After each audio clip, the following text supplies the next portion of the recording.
എൻ്റെ ഒപ്പമുള്ള ഈ രണ്ടുപേരെ നിങ്ങൾ എൻ്റെ പല വീഡിയോയിലും കണ്ടിട്ടുണ്ടാകും. ഇതിൽ ഒരാൾ എൻ്റെ ചേച്ചിയും മറ്റൊരാൾ ചേച്ചിയുടെ അയൽവാസിയുമാണ് കേട്ടോ. പക്ഷേ എനിക്ക് ഒരു രണ്ടുപേരും എൻ്റെ ചേച്ചിമാർ അല്ലെങ്കിൽ ചങ്ക് ഫ്രണ്ട്സ് തന്നെയാണ്.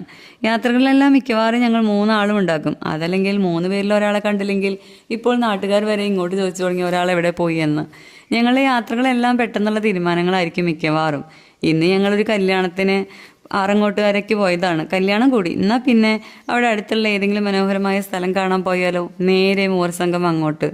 തിരുമറ്റക്കോട് ക്ഷേത്രം, ഭാരതപ്പുഴയുടെ തീരത്ത്. പിന്നെ കുറച്ചു നേരം പുഴയുടെ തീരത്തിരുന്നു, കൊച്ചു വർത്തമാനങ്ങൾ, തമാശകൾ, അങ്ങനെ.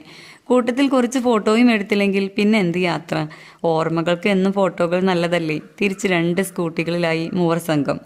ദാഹം ശമിക്കാൻ ഇടയ്ക്ക് ഓരോ ജ്യൂസ്. പിന്നെ വരുന്ന വഴി ഞങ്ങളുടെ നാട്ടിൽ റെയിൽവേ ഗേറ്റ് അടച്ച സമയം. എന്നാൽ പിന്നെ ഒരു ചായയും കൂടി കുടിക്കാം അല്ലേ? തട്ടുകടയിൽ നിന്ന് ഒരു ചായയും പരിപ്പ് വടയും. അടിപൊളി. ഇത്രയൊക്കെ മതിയെന്നേ ലൈഫിൽ അടുത്ത കുറച്ച് ദിവസത്തേക്കുള്ള സന്തോഷത്തിന്. ലൈഫിൽ ഓരോ ദിവസവും വിലപ്പെട്ടതല്ലേ? അപ്പോൾ അടുത്തൊരു വീഡിയോയിൽ കാണാം കേട്ടോ.